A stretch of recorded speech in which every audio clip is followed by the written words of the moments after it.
The engagement notice was already half off the door when Daniel Warren rounded the corner of his own yard. A crate of salt-pickled herring balanced on his shoulder, and mud drying on his boots from the long walk back from the tidal causeway. He stopped dead. A green hand large, capable, scarred across the knuckles gripped the corner of the parchment and tore it loose with one clean pull, the sound of ripping paper carrying sharp and clear through the salted air. He almost dropped the herring. The woman standing at his door was not what he expected, which was to say he had expected a man Aldrich Fenner's hired runner, most likely coming to confirm what the innkeeper had posted 3 days ago without a single word to Daniel himself. That Daniel Warren, wandering peddler of Tidal Point, would be wed to Fenner's daughter before the autumn storm sealed the causeway. He had not agreed to it. He had not been asked. But this was not Fenner's runner. She was tall, broad-shouldered, and built in the way of warriors who had never once in their lives been told to make themselves smaller. Her skin was a deep, warm green, darker across the cheekbones where the salt wind had put its mark. She had heavy tusks that curved gently upward from her lower jaw, pale as old ivory, and her eyes were a striking amber gold, the color of fire held in glass. She wore fitted warrior's leathers, a close-cut tunic of oiled black hide that laced up the chest and left her arms bare from the shoulder, paired with dark trousers tucked into knee-high boots. A wide belt of beaten copper plates cinched her waist, and a short sword rode her left hip, its grip worn smooth. A single braid of black hair fell over her right shoulder, bound with a strip of red leather, and the rest of her hair was pulled back severely, practical and unapologetic. She looked at him without flinching. She held up the torn notice and let it flutter in the wind between them. "I am told this concerns you," she said. Her voice was deep and even, carrying the faint accent of the Western clans. "This Fenner man has posted your name and price on his proposal like you are a stallion he has already purchased." Daniel set the herring down on the stone step, because his shoulder was beginning to shake, and he was not sure if it was the weight of the crate or the situation. "He did," Daniel said carefully. "I was not consulted." The woman tilted her head. The gold of her eyes caught the thin afternoon light. "Then you intend to refuse it." "I intend to refuse it." She nodded once, decisive, as if settling something internal. She dropped the notice into the mud beside his door without looking at it. "Good," she said, "because I have a better offer." The wind off the strait came hard then, smelling of brine and low tide, snapping the edge of her braid across her cheek. She did not move. She just watched him, completely unafraid of the absurdity of the moment, as if she walked up to the doors of lone peddlers and made competing offers every second day of her life. Daniel looked at the mud-spattered notice, looked at the crate of herring, looked at her. "You might want to start," he said, "by telling me your name." Something shifted in her expression, not quite a smile, but the territory just beside one. "Vola Darkwolf," she said, "and I need a man who knows every back road on this peninsula." His name was Daniel Warren, and he had been a peddler on the tidal peninsula for 6 years, which was not the most respectable career a man could hold in the town of Tidal Point, but it was an honest one. He knew every farmstead between the causeway and the northern cliffs. He knew which roads washed out in a heavy rain and which stayed firm. He knew where the saltwater wells went brackish and which springs ran clean even in August. He had a cart, a mule named Grief, named ironically, because she was in fact the most agreeable mule he had ever encountered, and a reputation for never cheating a customer and never missing a delivery, not even when the tide was wrong and the causeway sat under 4 feet of gray water. He was 26, unremarkable in the way of men who spend most of their time outdoors and alone, weathered, lean, quietly competent. His hair was dark and wanted cutting. He had a jaw he thought was too square, and hands he knew were too rough, and a way of moving through the world that tried very hard not to inconvenience anyone. He had no enemies in Tidal Point and no particular friends either, which was its own kind of loneliness that he had mostly learned to stop examining. Aldrich Fenner was the exception to the no enemies rule. Fenner owned the only real inn, the only warehouse with a proper dock, and a good chunk of the road access between the peninsula and the mainland causeway. He had been trying to absorb Daniel's trade routes for 2 years, and when charm and pressure had not worked, he had apparently decided to simply purchase Daniel through his daughter. The posted notice had gone up 3 days ago. Daniel had read it with a cold, tight feeling in his chest, had gone home without doing anything about it, and had spent 2 days quietly furious at himself for the same instinct that had always kept him from making a fuss, the deep, lifelong habit of not wanting to be a problem.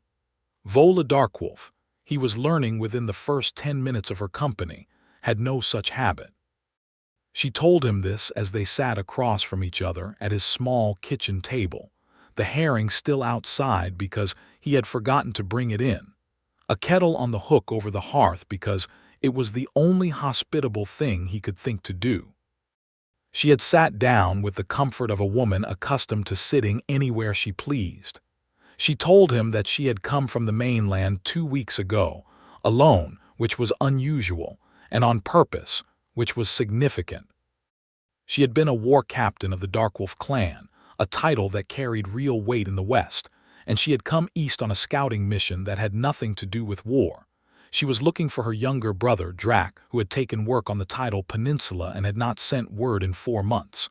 The last letter came from a village called Grayville, she said, watching Daniel's face carefully. It is on the inland road. Daniel felt something tighten in him. He knew Grayville. When did you last hear from him? Before the council put up the posts.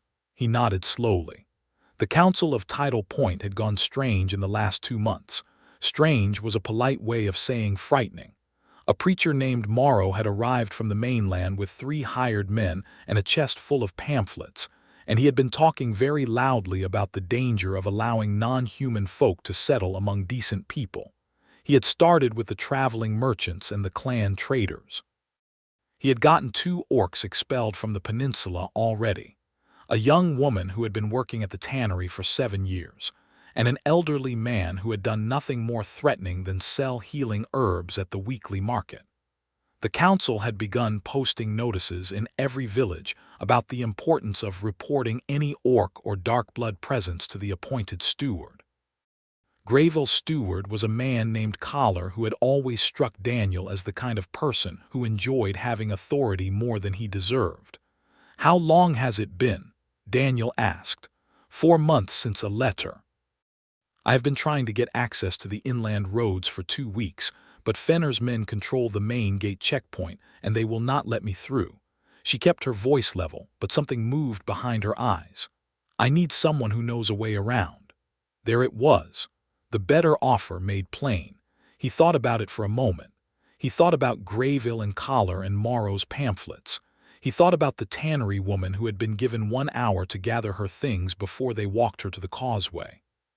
He thought about how 4 months was a long time, and how the not knowing would eat through a person like rust through iron. "I know a way around," he said.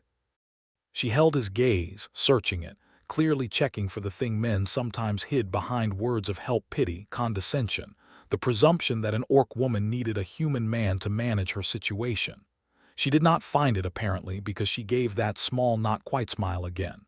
"I will pay for your time and your cart," she said. "You tore down Fenner's marriage notice," Daniel said. "That already cost you something. Consider the cart included." She looked at him for a moment. "You are not what I expected," she said. "What did you expect? Someone who would make me argue." He got up to get the herring before it spoiled. "Give me until morning," he said. "I need to load the cart so we have reason to be on the road if anyone asks." She stayed. He did not suggest an inn, because there was no inn in Tidal Point that would give her a room without trouble, and she did not offer to leave because she was practical, and they were already past the awkward part. He gave her the sleeping room and took the fireside chair for himself, and in the morning she was already up when the gray light came through the shutters, her boots on and her short sword at her hip, looking out the east-facing window at the thin line of causeway visible between the houses. "Does it cut off before we can come back?" she asked. "If we take the inland road, we can loop north and come back by the cliffs," he said. Causeway won't matter. She nodded and picked up her pack without being asked to. He loaded Grief with a reasonable assortment of trade goods, bolts of undyed wool, dried herbs, a crate of salt, several clay jars of rendered tallow, and they left as the sun broke the horizon, the cart wheels grinding on the cold stone of the lane. Tidal Point watched them go. Daniel felt the watching, the way it sat between his shoulder blades. Windows, a man at the smith's doorway, two women outside the baker's who stopped their conversation and held it stopped. He kept his face forward. Vola walked beside the cart with her chin level and her eyes ahead, and the easy authority in her bearing was the kind of thing that made other people aware of their own slouching. They cleared the town gate without incident. The gatekeeper was a young man named Pip, who Daniel had sold medicine to twice, and who looked at Vola with wide, startled eyes, and then at Daniel and then back at the road, and waved them through without speaking. The inland road was good for the first 2 miles, then became the sort of track that required Daniel's full attention and Grief's cooperative patience. It wound up into the scrubby, wind-bent woodland that covered the peninsula's spine, the trees small and tough and leaning all in the same direction from years of sea wind. The salt smell faded. The air went greener, damper, birds picked up. "How far is Grayville?" Vola asked. She was walking, which he had not expected. He had offered her the cart bench and she had declined. 6 miles on this road, maybe 4 if we cut through the quarry track. Is the quarry track passable? With the cart, just barely. Then we take it. She was, he noticed, not someone who spent a lot of time in the subjunctive. She did not say perhaps or it might be faster. She made decisions and kept moving. It was both efficient and slightly dazzling. They took the quarry track. Grief was not enthusiastic, but she managed. Vola helped from the front, taking the bridle over the roughest sections and talking to the mule in a low, even murmur. Not the nonsense people usually talked at animals, but actually speaking, as if explaining the situation and trusting Grief to find it reasonable. The mule responded well to this. Daniel made a note of it. "You had animals in your clan?" he asked. "We had horses." "And boar dogs." She glanced back at him over her shoulder. The track was narrow enough that she was very close to the cart bench where he sat, and he caught the particular way the light came through the bent pines and landed across her face, across the strong line of her jaw and the gold of her eyes and the soft, unexpected curve of her mouth above her tusks. He looked at the road. "You rode into battle on horseback?" he asked, mainly to keep his thoughts in order. "Sometimes, more often on foot. It is harder to lose your footing when you know you are carrying nothing but yourself." She paused. "Your mule is named Grief." "She is." "Why?" "Because when she came to me, she was the most miserable animal in the West, and I needed her to become useful. So I gave the misery its own name, and decided it could stay as long as it wanted, but it was not running the operation." Vola looked at him for a moment, and this time it did tip into a real smile, brief, startled, genuine, the kind that came from being caught off guard by something that worked. It transformed her face in a way that did interesting things to Daniel's chest, and he decided that was something he would examine at a later time, when he was not driving a cart down a quarry track. They reached Grayville in the late morning. It was a small village, 20-some buildings, a mill, a market square that was really just a wide spot in the road. The kind of place that survived on its own slow rhythms and did not like being interrupted. It had the post on it, the one Morrow's people put up in every village they passed through, printed on bright white paper, nailed to the well post in the center square, listing the names and descriptions of any orc or dark-blood folk known to be in the area, and asking right-thinking people to report them to the steward. Drac Darkwolf's name was not on the post. That did not mean anything good, because names only came off those posts when the person had already been removed. Vola saw the post from the edge of the square and went still. It was not the stillness of fear. He was learning to read her already in ways he did not entirely have words for. It was the stillness of someone calculating, a warrior reading a field before deciding how to move through it. "I will go to the mill," Daniel said quietly. "I have delivered there before. The miller's wife talks." Vola pulled her gaze from the post. "I will wait here." He shook his head. "Come with me. If anyone asks, you are hired muscle for the cart, and I am a peddler who does not apologize for his hiring choices." She studied him. "That is a thin cover. It has the advantage of being true." She came with him to the mill.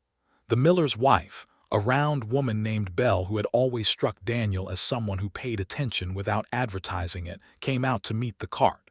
She looked at Vola with eyes that went wide and then very carefully neutral, the way people looked when they were deciding in real time what kind of person they were going to be. Daniel made the decision easier. "Good morning, Belle. This is Vola. She is looking for her brother, Drac young orc man, came through here for work 4 or 5 months ago." Belle was quiet for a moment. Then she wiped her hands on her apron and looked down the empty lane toward the square and back at Daniel. "Collar took him," she said low. 3 weeks ago, had Morrow's men with him. Took 3 others too, the Haverson boy's orc wife and the 2 who were doing the road work out at Felham Crossing. She looked at Vola with something that was not quite guilt but lived next door to it. "I am sorry," she said. I was not the one who told them." Vola's expression had not changed. She had the kind of control over her face that came from years of not being allowed to show certain things. But her hand had gone to the grip of her short sword, not drawing it, just resting there, the knuckle pale. "Where did Collar take them?" Vola asked. "The old quarantine house. Out past the east road where the seawall is." Belle leaned a little closer. "He is holding them until Morrow's men come back with a boat. There is talk of shipping them back to the mainland," or she stopped. "There is other talk too, worse talk." Daniel felt his stomach drop. He had heard the worst talk. On the peninsula, where the tides cut things off and the mainland law was a day and a half away, worse talk could become worse action with no one outside ever knowing. He looked at Vola. Her jaw was set and the amber of her eyes was very bright. "When are Morrow's men coming back?" he asked Belle. "Tomorrow morning with the tide. That gave them the rest of today and tonight." He looked at Vola. She was already looking at him and he recognized the question in her eyes even though it was wordless. He was the one who knew this land and she was the one who knew how to move through it, and the question was whether they were going to act. "Tell me about the quarantine house," Daniel said to Belle. "How many guards?" "There were 2, Belle said. Collar's own men, not Morrow's fighters. Probably not looking for trouble from locals who were supposed to be cooperative." The quarantine house was stone. One entrance at the front. A window on the east wall that had been boarded over, but the boards were old. Daniel bought a small bag of milled grain from Belle that he did not need because it gave her something transactional to show anyone who asked, and they left the mill. In the lee of the cart, out of view of the square, Vola said, "I go in." "You need a reason to be at the door," Daniel said. "Or you are just walking into a confrontation, and if they panic you lose the window. Let me get to the door first." "You," she said, with the faint emphasis of someone who had opinions about this, "are a peddler." "Yes," he said. "Which means Collar's men will open the door when I knock, because I have goods, because I am not threatening, and because people like me get underestimated every time. You go around to the east wall. When I have the door guard busy, you work on the boards." She was silent for a moment. He could feel her reassessing him, the same probing look she had given him at his kitchen table, checking for the thing hiding behind the surface. Whatever she found, she said, "The window will not be big enough. Big enough for the people inside to squeeze through one at a time." Another pause. "Can you keep a guard talking?" "I have been talking people into and out of things since I was 19, Daniel said. "It is the primary skill of my profession." Something shifted in her face that was not the startled smile from before. It was something slower and warmer and more considered. "All right," she said. 20 minutes. 20 minutes, he agreed. He left the cart with grief at the edge of the east road and took his pack of samples with him, small cloth bags of spices, a flask of lamp oil, a leather roll of sewing needles, the standard peddler's opening argument. The quarantine house was a squat stone building that had been used for keeping sick livestock before it was repurposed, and it smelled like it. 2 men sat on stools outside the door. both of them with the bored, slow-blinking look of people who had been given a job they did not think they needed. Daniel came up the track at an easy pace and said good morning. He talked to them for 23 minutes. He talked about the herring, which was good this season, and the price of lamp oil, which was outrageous, and the condition of the South Road from the causeway, and whether they had family on the mainland who might need goods brought back. One of the men bought a leather roll of needles for his wife. The other one was interested in the lamp oil but said he would need to check with someone, by which he clearly meant someone who was not present. At minute 17, Daniel heard a soft crack from around the eastern wall. He spoke a little louder. At minute 23, Vola appeared at the corner of the building and gave him a look that said done. He wrapped up the conversation, said he would be back this way in the week, and walked back up the track. He did not hurry. They met the prisoners in the scrubby trees behind the east road. 4 people. A young orc man who had Vola's amber eyes and was trying very hard not to look shaken. An orc woman, maybe 30, who held herself with the careful dignity of someone who had been humiliated and was not going to let it define her. And 2 human men, the road workers, who looked gray and stiff from what Daniel suspected were bad sleeping conditions. Vola walked up to her brother and took him by the face with both hands. She did not speak for a moment. Then she said his name, just that, quietly, and pulled him into her arms, and the young man, who had been trying very hard not to look shaken, dropped it entirely for a moment and held onto her.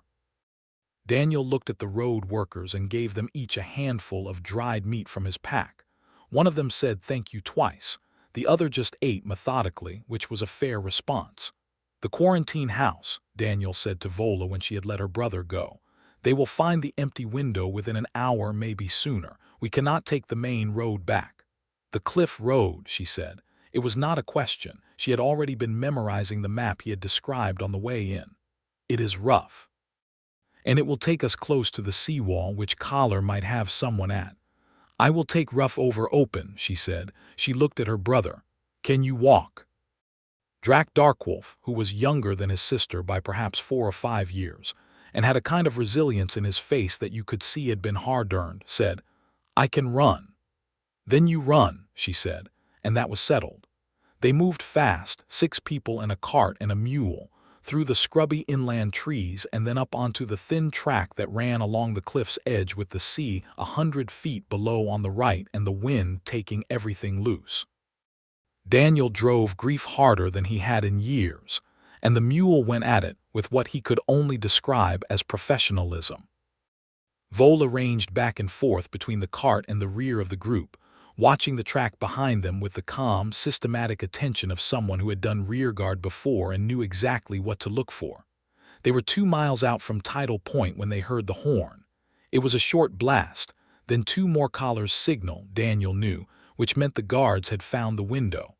Vola came up to the cart without running. How far to shelter? She asked. 1/2 mile to the old fishermen's huts at the cliff base. The track down is narrow, but the cart can manage it if we do it right. Then we do it, she said. They made the huts. The track down was exactly as difficult as he had promised, and at one point Vola took Grief's bridle from the front and walked backward down the slope, talking to the mule the whole way, and Daniel stood on the brake with both feet and thought about the various poor decisions he had made in his life, and how none of them felt particularly regrettable at this moment. The huts were abandoned, stone and salt-bleached timber, tucked into the cliff base out of sight from the high track above. They got everyone in. Daniel tied Grief in the linta behind the biggest hut and gave her the small bag of mill grain, which she accepted with tremendous dignity. Inside the hut it was dim and cold, smelling of old nets and damp stone. The road workers found a corner and sat down. Drax sat on an overturned crate, and the orc woman, whose name was Marit, and who had been separated from her husband during the seizure, sat beside him with her arms wrapped around herself. Daniel found a tin lantern with enough oil in it to give them light, and he lit it, and the small warm circle of it pushed the dark back to the corners. Vola came and stood close to him. Not touching, but close enough that he could feel the warmth of her after the cold of the cliff walk, and she spoke very quietly so only he could hear. "You did not have to come with me today," she said. "The road workers needed to get out too," he said. "That is not what I said." He was quiet for a moment. The lantern made the gold of her eyes very bright. "No," he said, "I suppose it is not what you said." She watched him for a long moment with that clear, assessing look that was different from the calculating look she used on tactical problems. This one was slower, more careful, and it made him feel, in a way he was not entirely comfortable with, like someone was actually looking at him rather than through him. "I will stand watch tonight," she said. "We can take turns," he said. She shook her head. "I need less sleep than you. It is simply how we are made." She said it without any particular weight, just a fact about herself offered plainly. "You should sleep. Tomorrow will be harder." It was harder. In the morning the cliff track above had two of Collar's men on it, which meant they could not go back the way they had come. Vola had seen them from the hut's narrow east window before anyone else was awake, and when Daniel came to stand beside her in the gray pre-dawn she told him in 2 sentences and then said, "There is a boat." There was a boat. In the cut between 2 rocks below the huts, a fishing dory with oars, old but solid, tied by a rusting ring in the stone.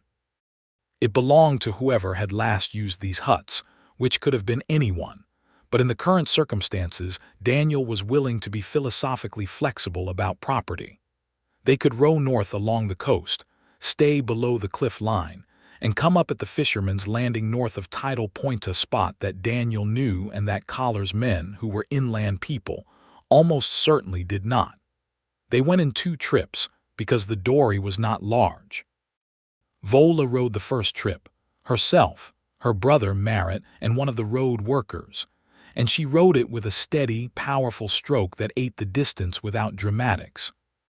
Daniel took the second trip with the remaining road worker and the cart goods he could carry, and he was less elegant about it, because he was a peddler, not a warrior, and the sea was cold and the oars were heavy. But they made it. Grief came up the cliff path from the north landing with a look of great patience, as if she had anticipated this development from the beginning.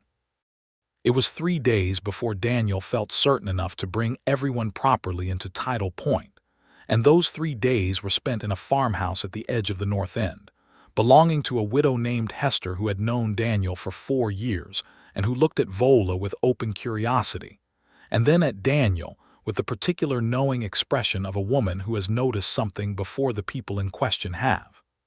"You can stay 3 days," Hester told them. "After that Collar will work his way to me, and I do not have the spine for that conversation." 3 days was enough. Daniel used the time to quietly arrange travel documents for the road workers. He had contacts from years of trade, people who moved paperwork as a side concern, and to send a letter with a mainland rider to the regional magistrate's office, describing what had happened at Grayville with names, dates, and the specific charge that Morrow's men were operating outside any legal sanction. He did not know if it would do anything. He sent it anyway. Merritt's husband was in Tidal Point itself, it turned out. He had not been taken because he had been at the docks that day and missed the roundup. When Daniel brought Merritt to the meeting, he walked 3 steps ahead and looked at the wall while the reunion happened, because some things were not for witnesses. Darkwolf recovered with the speed of the young, eating Hester's bread with focused dedication, and sleeping 14 hours a night, and then, on the 3rd day, sitting up and beginning to talk again with the restless energy of someone with a long backlog of things to say. He talked to Daniel for an hour in the farmhouse yard about what he had seen on the peninsula and what work he had been doing and what he hoped to do, and he did not say anything explicitly about his sister, but he said near the end, looking at the sky rather than at Daniel, "She does not go after things she does not mean. You should know that." Daniel said nothing. Drax said, "I am not telling you what to do. I am telling you so you have accurate information." "That is appreciated," Daniel said. On the second night, Vola found Daniel in the farmhouse's small back room where he had retreated to go through his trade ledger by lantern light, because he was a peddler and trade was what kept Grief fed and the road open. She did not knock, because the door was already open, and she sat down across from him on the spare stool with the ease she brought to every situation. Fully present, no apology for the intrusion. "You are checking whether you can afford to have spent 3 days not trading," she said, reading the ledger context correctly from across the table. "I am seeing how it looks," he said. She put one hand out flat on the table between them, not reaching for him, just placing it there, palm up, an open gesture. "What you have done for Drac," she said. "I do not have a word in either language for that debt." "It is not a debt," he said. "In my culture, I know how it works in Darkwolf clan culture. If I had wanted to create an obligation, I would have named a price at the start. I didn't." She looked at her hand on the table, then at him. "Why?" she asked. Simple, direct. He thought about it honestly, because she deserved an honest answer rather than a modest one. "Because the alternative was doing nothing," he said, "and I have done enough nothing in my life. It stops feeling like safety and starts feeling like a different kind of trap." She was quiet for a moment. "That," she said, "is something I understand." He thought about asking what she meant, but she was looking at him with an expression that had something raw around its edges, not sadness exactly, but the territory near it, and he decided that some things did not need to be forced open. They sat in comfortable silence for a while. The lantern threw its warm circle. Outside, the wind off the strait tested the farmhouse walls and found them sound. "What was it?" he asked eventually. "The thing that made you leave the clan?" She was still for a moment. "What makes you think I left it?" "A war captain does not come alone," he said. "Not unless she chose to." She looked at him with something that was almost appreciation. "I disagreed with the new clan chief about the direction of certain alliances," she said carefully. "Specifically, I disagreed with the idea that the clan should trade border access to Morrow's people in exchange for being left alone. I thought it was the wrong choice. I said so, at length. And were overruled," he said, "and chose not to remain in a position where I was expected to carry out policy I believed would harm others." She paused. "It is a common story. What will you do now?" She looked at the lantern for a moment. "I do not know," she said, and it sounded like the honest answer. "I came to find Drac. I found him. Beyond that," she spread her hands slightly. "I need roads I know. I need ground I can read. Tidal Peninsula has a lot of that," Daniel said. She looked at him. "You are suggesting I stay." "I am not suggesting anything," he said. "I am pointing out a fact." "You are a terrible liar," she said, but there was warmth in it. "I am aware," he said. She reached across the table and covered his hand with hers. Her hand was larger than his, which he was aware of in the specific way you became aware of someone's size when they touched you unexpectedly. Not with alarm, with something warmer and more complicated. Her palm was warm, calloused, real. "The better offer I mentioned," she said. He looked at their hands. "You said you needed someone who knew the back roads. I also said I had a better offer than Fenner's notice. You tore down the notice before you explained the offer." "I tore down the notice because it was an insult to your dignity," she said. "And then I made the offer." She paused. "The offer is that I stay, and that we see." "See what?" he asked, though he thought he knew. "Whether the thing I noticed in you at your kitchen door is what I believe it to be," she said. "Whether the road is better shared." He turned his hand under hers so their palms met, deliberate, his choice. Her fingers closed around his with a sure, quiet grip. "I would like to see that," he said.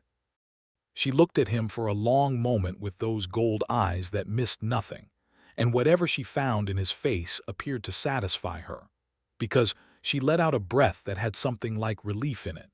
Not the relief of someone who had been afraid of rejection, but the relief of someone who has been carrying something alone for a long time and has just been offered a second set of hands. They stayed like that for a while, the lantern burning between them and the wind outside, until Hester knocked on the door frame and said she had made soup, and the ordinary world reasserted itself with its usual blunt practicality. On the third day, Drac and Merritt and her husband left for the mainland causeway, and the road workers went with them. Drac stopped before the farmhouse gate and looked back at Daniel with a long, measuring look that was remarkably similar to his sister's, and then nodded once, and turned and went. Daniel and Vola walked back into Tidal Point in the afternoon. The post at the well house still had Morrow's notice on it. Vola looked at it, walked up to it, and took it down with one hand and left it on the ground beside the post. She did this in the middle of the square, in full view of the three people who were crossing it, and her expression was entirely calm. One of the three people, a farmer named Webb who was roughly the size of a barn door and had never in his life been a man of strong political opinions, looked at the fallen notice and then at Vola and then at Daniel, and then he walked over and picked up the notice and dropped it in the water trough. It was not a revolution, but it was something. Aldrich Fenner found Daniel 2 days later. To be specific, he found Daniel on the main road with Grief and the cart, because Fenner was smart enough to know that ambushing a man at his door would play badly among the people he needed to keep on side.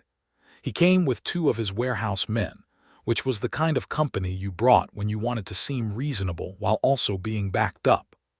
"I see you have acquired a companion," Fenner said, with the particular tone of a man who uses the word companion to mean something uncharitable.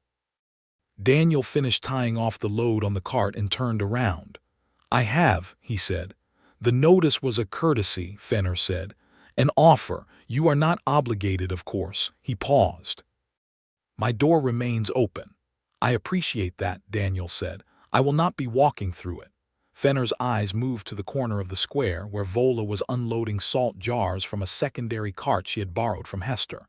She was not watching them, which did not mean she was not paying attention. "You understand," Fenner said, lowering his voice slightly, "that this creates certain difficulties for your position here." "I trade on a peninsula," Daniel said. "My position is my cart and my roads." "You do not own the roads." "Not yet," Fenner said. It was probably meant to be a threat. It sat instead in the air between them like a piece of bad weather reel, coming but not arrived yet. "Good day," Daniel said and went back to his cart. He heard Fenner leave. He did not hear Vola move, but she appeared beside him with the particular silence she had when she was being tactical, and she said quietly, "He is going to go to Morrow's people."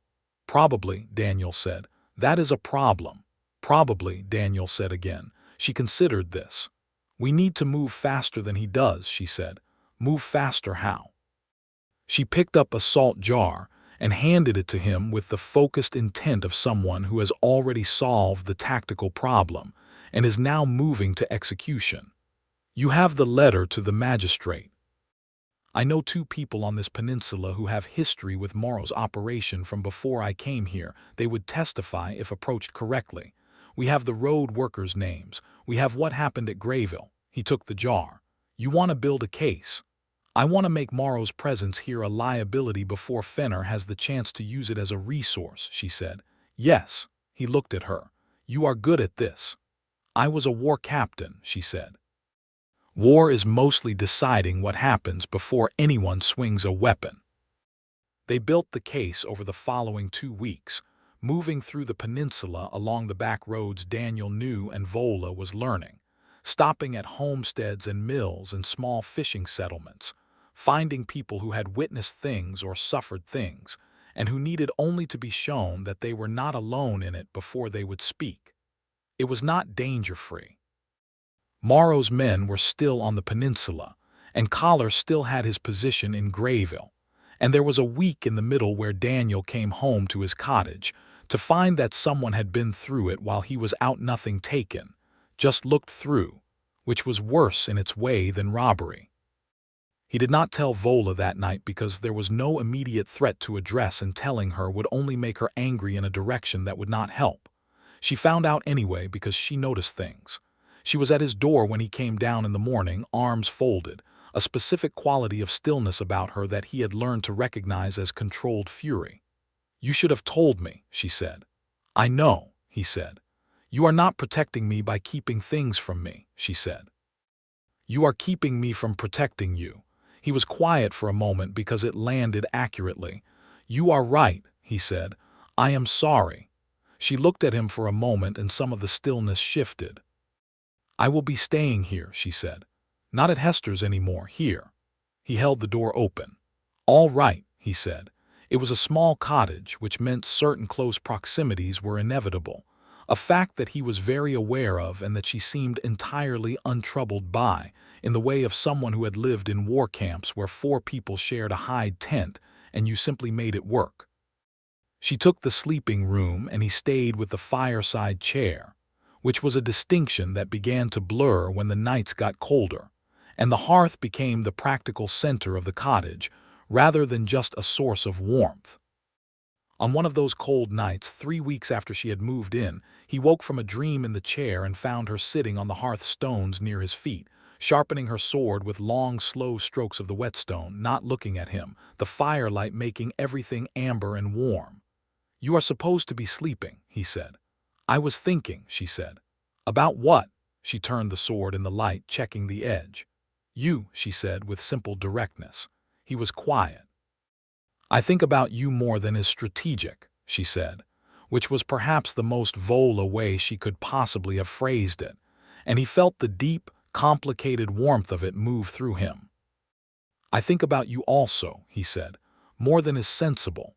She set the sword aside with care and turned to look at him fully in that clear, unguarded way she reserved for moments when she had decided to drop the tactical layer and just be. "Do you intend to do anything about it?" she asked.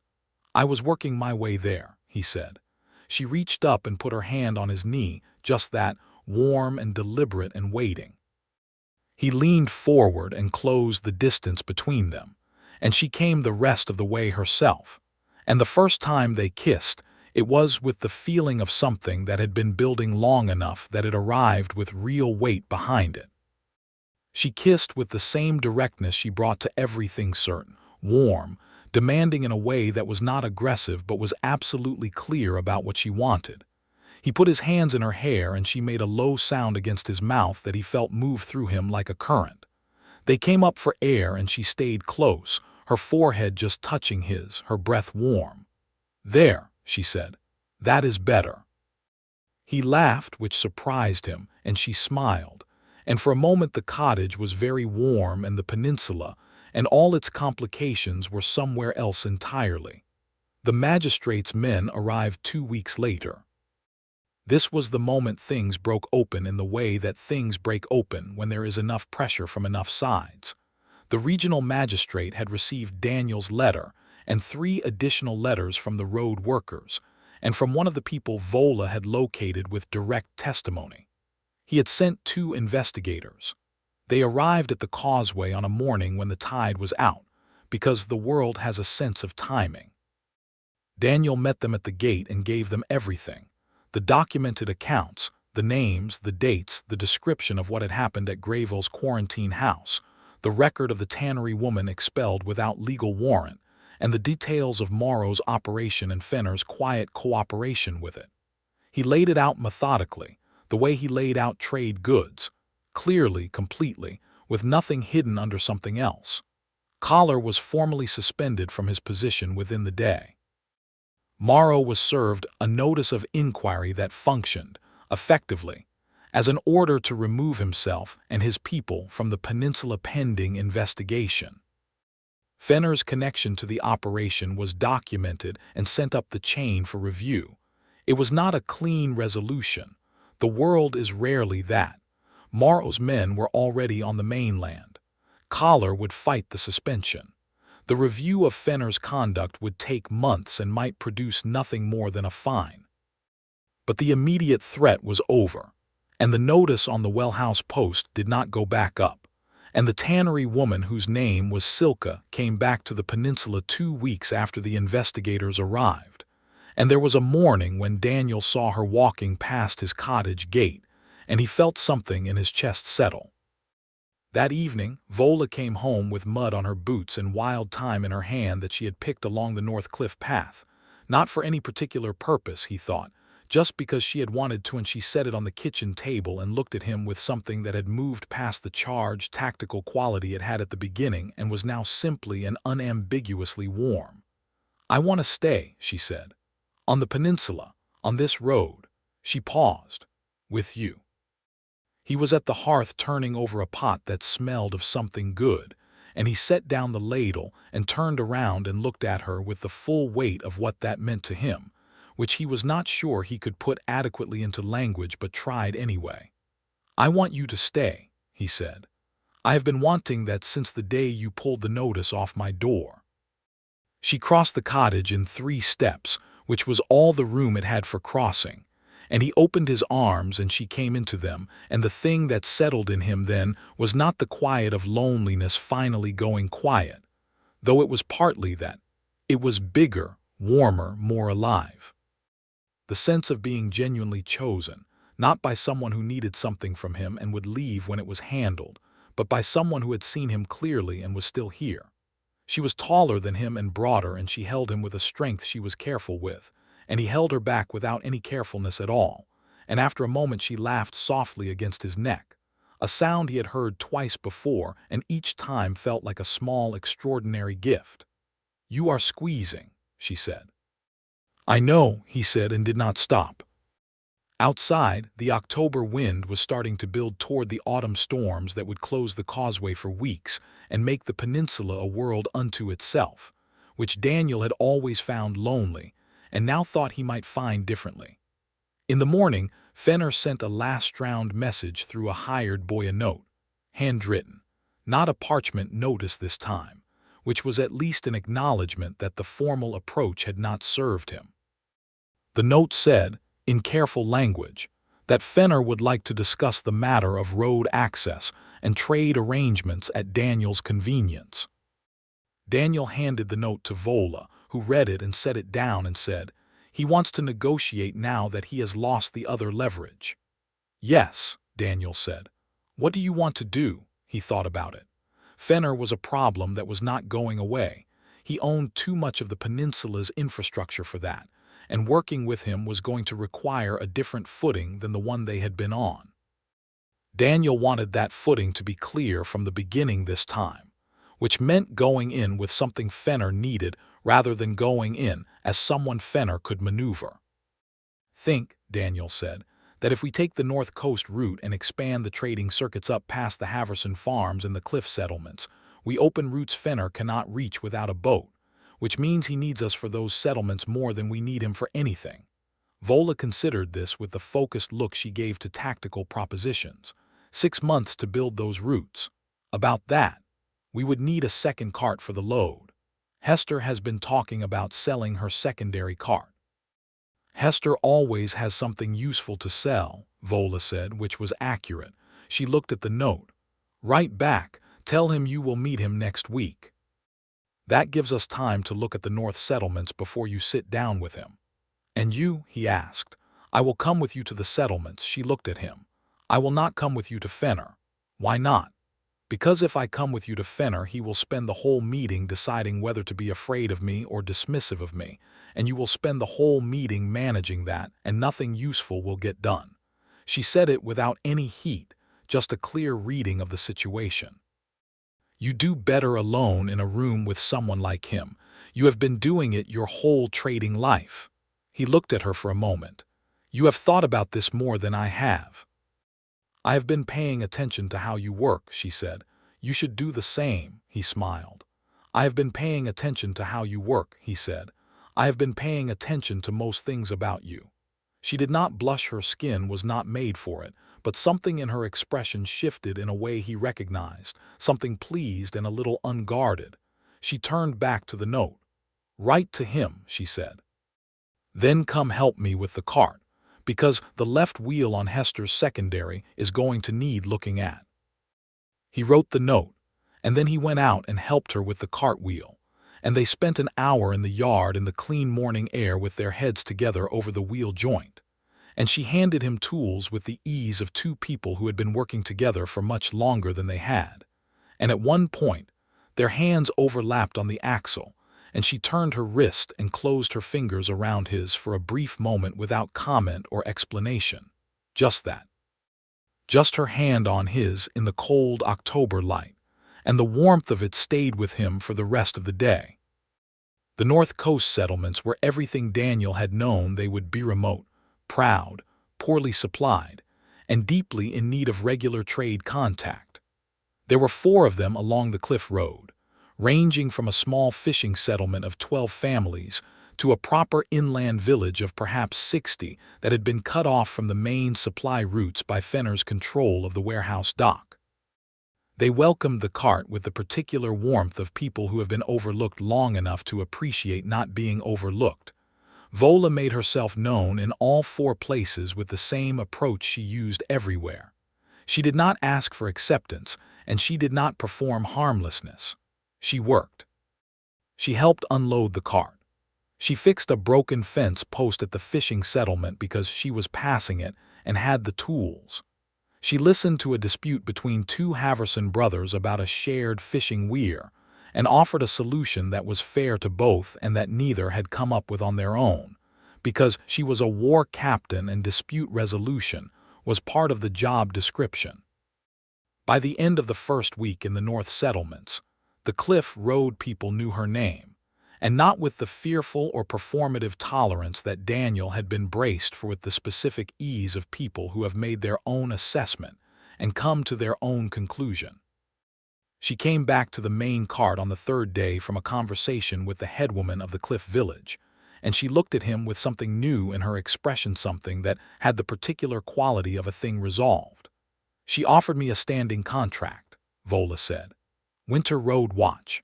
The Cliff Road goes dangerous in the storms, and they lose livestock and occasionally people who try to move goods between settlements when the weather closes in.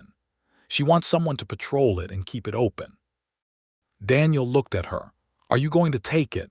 It keeps me here legitimately, she said. It gives me work that is not yours, which matters for how I am seen. She paused. And I am good at it. She said the last part with simple confidence, not boast. You are good at everything you attempt, he said. She looked at him with a directness that had heat in it now, the way it sometimes did when they were alone and the careful professional layer dropped entirely. Not everything, she said, and the corner of her mouth curved. Some things I am still practicing. They were on the Cliff Road when she said it, the sea a long gray expanse to their right and the wind enormous, and the sky very wide. No one else in sight for half a mile in either direction. He stopped the cart and she looked at him, and he jumped down from the bench and came around to her side, and took her face in both hands and kissed her the way he had been thinking about kissing her all week, which was with nothing held back. She made a sound that was satisfyingly unguarded and kissed him back with both hands at his waist, and the wind took her braid across his face and neither of them did anything about it. And when they came up for air, she was looking at him with her eyes very bright and said something in the Western tongue that she then did not translate. What did that mean? He asked. Something proprietary, she said, which was the most direct thing she had ever said and also somehow the most oblique, and she smiled at his expression and went back to the cart, and he stood in the wind for a moment collecting himself before following her. They returned to Tidal Point the following week, and Daniel went to his meeting with Fenner. He came back 2 hours later with a trade agreement that gave him formal access to the North Cliff Road, established his cart as the acknowledged supply route for the Cliff settlements, and committed Fenner to keeping the warehouse dock available for North Coast goods without the surcharges that had been quietly strangling the Cliff villages for 2 years. In exchange, Daniel agreed to bring Fenner's goods as part of his regular load at a standard peddler's rate, nothing special, and to stop writing letters to the mainland magistrate's office, which was a concession he was comfortable making because the investigation was already underway and would proceed without additional fuel. Vola read the agreement that evening at the kitchen table and said nothing for a full minute, moving through it with the same attention she gave to everything, and then looked up. This is good, she said. This is very good. He needed the North settlements more than he wanted to admit, Daniel said. Once that was clear, everything else moved. She set the agreement down and looked at him across the table, the same table they had sat at in the very beginning, when she had been a stranger with a torn notice in her hand and a mission that had nothing to do with him. The lantern between them now felt like the same lantern, as if the light had simply never gone out. "You are remarkable," she said quietly. He shook his head slightly. "Stop," she said. "I mean it. You see things that other people do not see. You move through the world in a way that looks small, and then you look back and all the difficult things have been handled." She paused. "I have been watching you do it for 2 months. It is not luck. It is you." He did not have a good answer to that, which was rare, so he said nothing and let it rest in the air between them.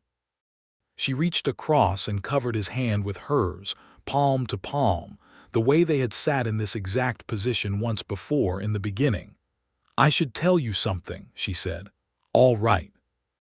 In Darkwolf clan, when a warrior decides someone is hers, she paused, finding the right words, which she rarely had to do. There is a word for it, a claim. Not the way a human man claims property, which I find an unpleasant analogy. More like a declaration, that this person is mine to protect, mine to fight beside, mine to come home to. That I am responsible for them and they are responsible for me, and that this is not a temporary arrangement. She looked at him steadily. "I am telling you because I want you to understand what I mean when I say I am not going anywhere." He was quiet for a moment. "Is there a part of the custom," he asked carefully, "where the other person also gets to declare?" She blinked. Something shifted in her face, surprised, pleased, moved. "Yes," she said, "there is." "Then I declare," he said, "in whatever words work. You are mine to protect, mine to stand beside, mine to come home to, not a temporary arrangement." She looked at him for a long time with her gold eyes bright, and her expression doing something complicated that he thought was probably the orc equivalent of the feeling currently residing in his chest. Then she stood up from the table, came around to his side, and sat in his lap with the easy certainty of someone who has decided where she belongs, her arm around his shoulders and her braid falling loose. "There," she said. "Now it is done." He put his arm around her waist and she was warm and real and solid against him, and the fire in the hearth said ordinary things about warmth, and outside the peninsula wind built toward the first real autumn storm, and neither of them moved. The storm hit 3 days later, which was exactly what Daniel had predicted, and it hit with the particular violence of autumn, storms on the tidal peninsula, 3 days of wind and rain that drove sideways, and made the cliff road a river of mud, and raised the causeway water another 4 feet over its already impassable high tide mark. The peninsula was an island now, which it became every year, and which every year felt like the world drawing a boundary, this far and no further, and what is here is here. They were warm inside, which was not nothing. Daniel had spent the previous 2 days preparing for it with the methodical intensity of someone who had wintered on the peninsula alone many times, and knew exactly what the difference was between being ready and not being ready. Wood stacked, water casks full, food stored. The cottage had thick stone walls and a good roof, and he had repaired the east shutter before the summer was out. On the first day of the storm, Vola sat by the fire and worked on the stitching of her sword belt, which had been slowly pulling loose, and Daniel read from the one book he owned, a battered almanac of coastal weather patterns, which he had read so many times it was almost memorized, and grief was comfortable in the lean-to, and there was nothing urgent to be done. By the second day, they had moved through all the practical conversation, and into the kind of talking that happens when 2 people are warm and enclosed, and have decided to learn each other without the press of logistics. She told him about the Darkwolf clan in the west, the high passes, the winter hunts, the way the clan operated as a unit with a clarity and precision that she had loved even when it was also the thing that constrained her. She told him about her mother, who had died when Vola was 15, and about the way she had become her brother's keeper after that, and about what it had cost and also what it had meant. She said it plainly without asking for anything from him, just offering it the way she offered everything, fully, without pretense. He told her about the years before the peninsula, the market town he had grown up in, the apprenticeship with an older peddler who had taught him the roads and the trade, and then died of a fever 3 years in, leaving Daniel with the cart and the mule and the roots and no particular idea of what to do with any of it except keep going. He told her about the particular texture of sustained loneliness, which was not like acute pain but like a hum you stopped hearing because it was always there, until something moved through the room and changed the pitch, and suddenly you heard it again in the silence.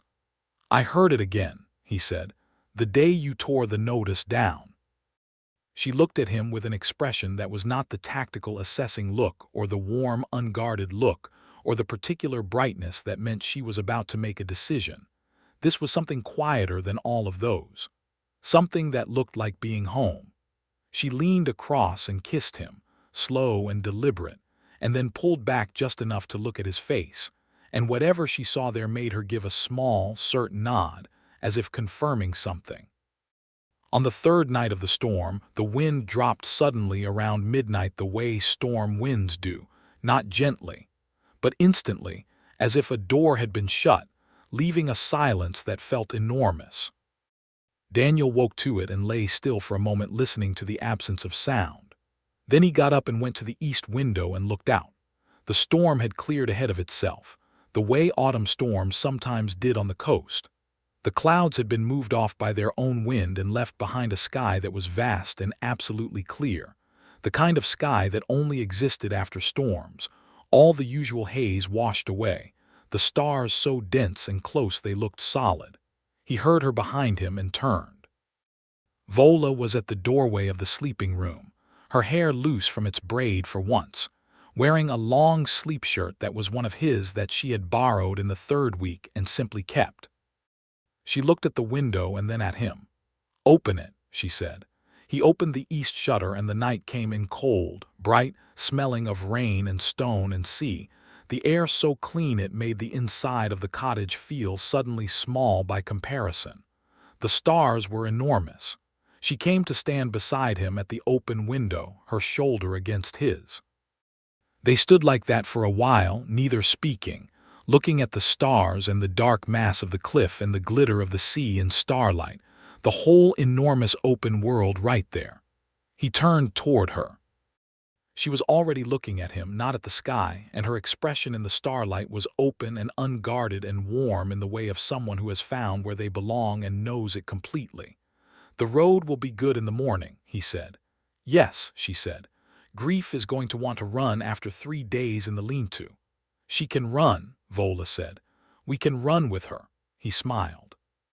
She reached up and touched his face with one hand, the back of her fingers against his jaw, gentle, careful, and he turned his face into her hand like it was the most natural thing, and she made a sound low in her throat that was purely warm.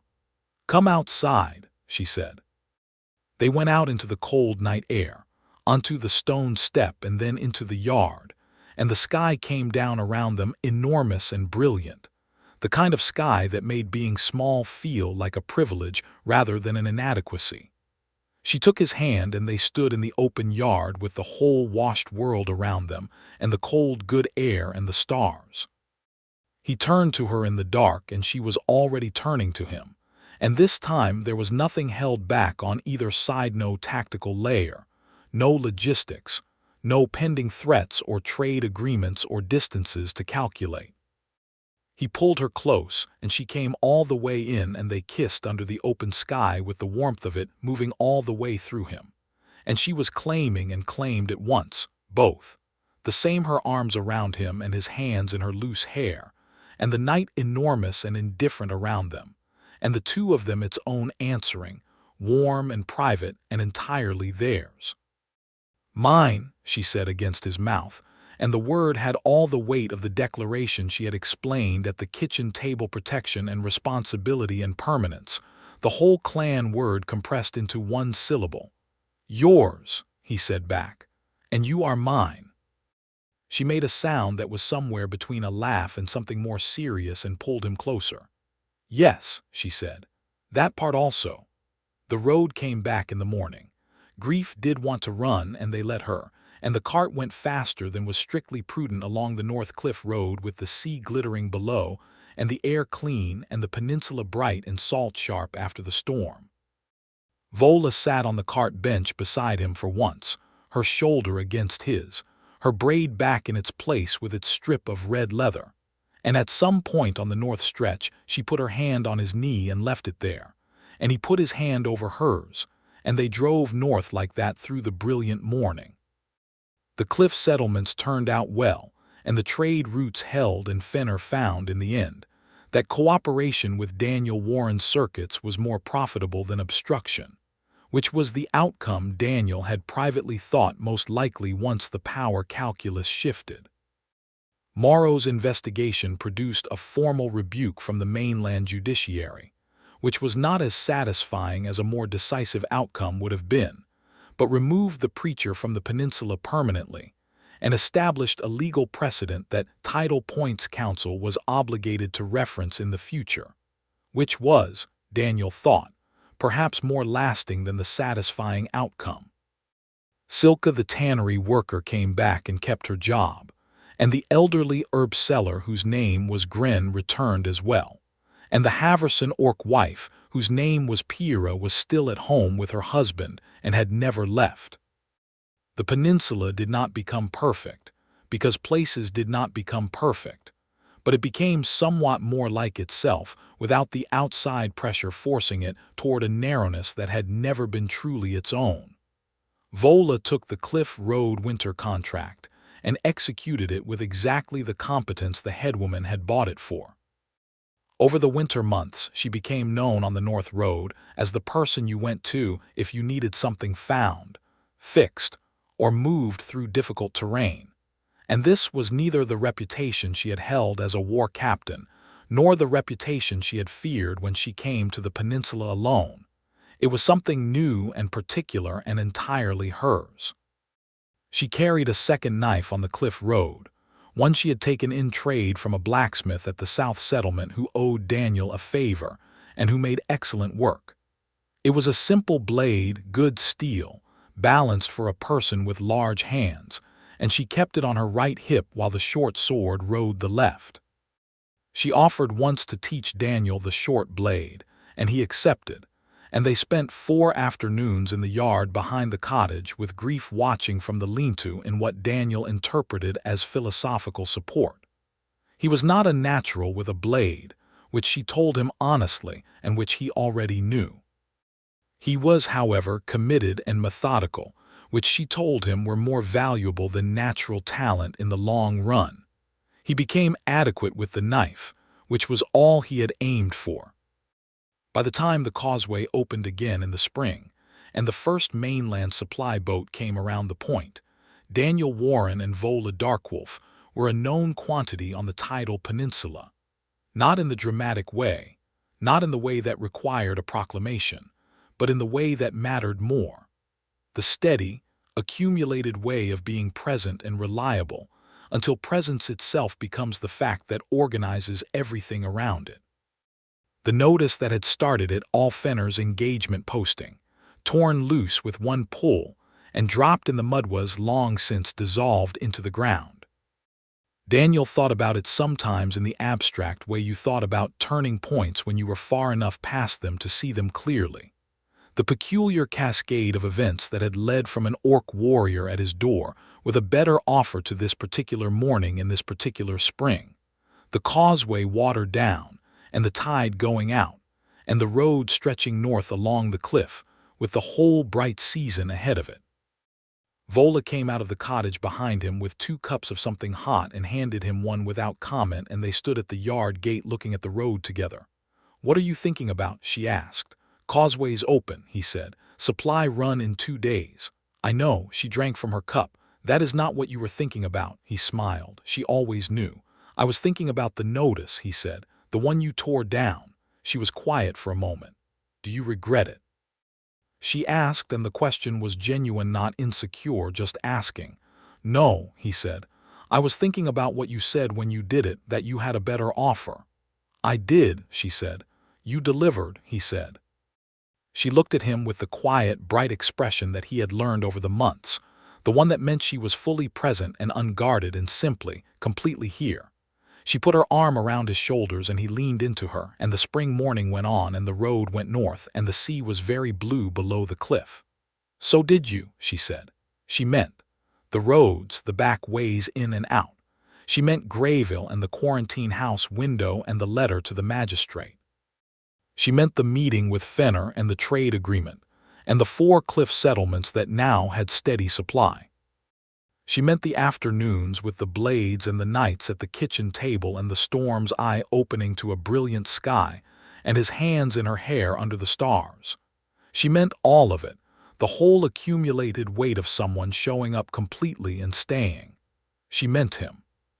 He covered her hand on his shoulder with his own and felt the warm certainty of her against him, and thought that of all the roads he had ever driven on this peninsula, and he knew them all, every turn and washout and secret cliff path, this was the best he had ever found, and he intended to keep riding it as far as it went, which, as it turned out, was very far indeed.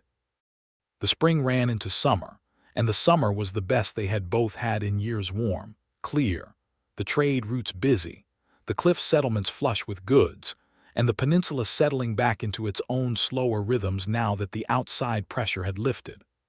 Vola's cliff road contract turned into a permanent arrangement, and she negotiated it herself with the headwoman, and came home with the agreement and a smoked fish the headwoman had pressed on her, and told Daniel about both with equal gravity.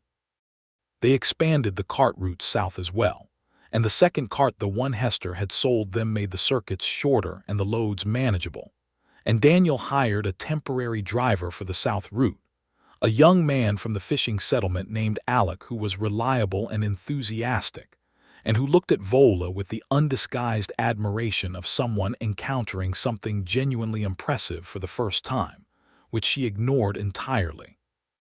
On midsummer evening, when the days were long and the light stayed until nearly midnight, and the cliff tops were covered in something that was almost flower salt stunted, tough, brilliantly purple, they walked the North Cliff path after the last delivery was done and the cart was put up. Just walked, no particular destination, the sea below and the long light above and the peninsula green and gold around them. She stopped at the highest point of the path, where the cliff jutted out and the view opened up on 3 sides water, land, water, and stood with her face into the wind, her braid lifting. He stood beside her. After a moment she said, without turning, "I am glad I came here." "I am glad you tore the notice down," he said. She turned her head and looked at him sidelong, that slight, particular smile. "It was an insult," she said. "To both of us, as it turns out, though I did not know that yet." "To both of us," he agreed. She reached for him, which was a thing she did freely now, reaching for his hand or his face or pulling him close with the uncomplicated directness of someone who knew what she wanted and had stopped pretending she did not. She took his hand now and turned to face him fully, the wind enormous and the light long and the view behind her something out of a painting. "The claim stands," she said, which was not a question. "The claim stands," he said. "On both sides." She pulled him in by the hand and he came, and she kissed him at the top of the cliff with the world wide open around them and the sea far below, and it was neither the charged first kiss of people discovering each other nor the performance of a public moment. It was the kiss of people who have decided and acted on that decision and found it to be exactly what they believed it would be. The summer evening held them for a while. The cliffs held the light. Below, the sea went on being the sea, vast, indifferent, beautiful, and above.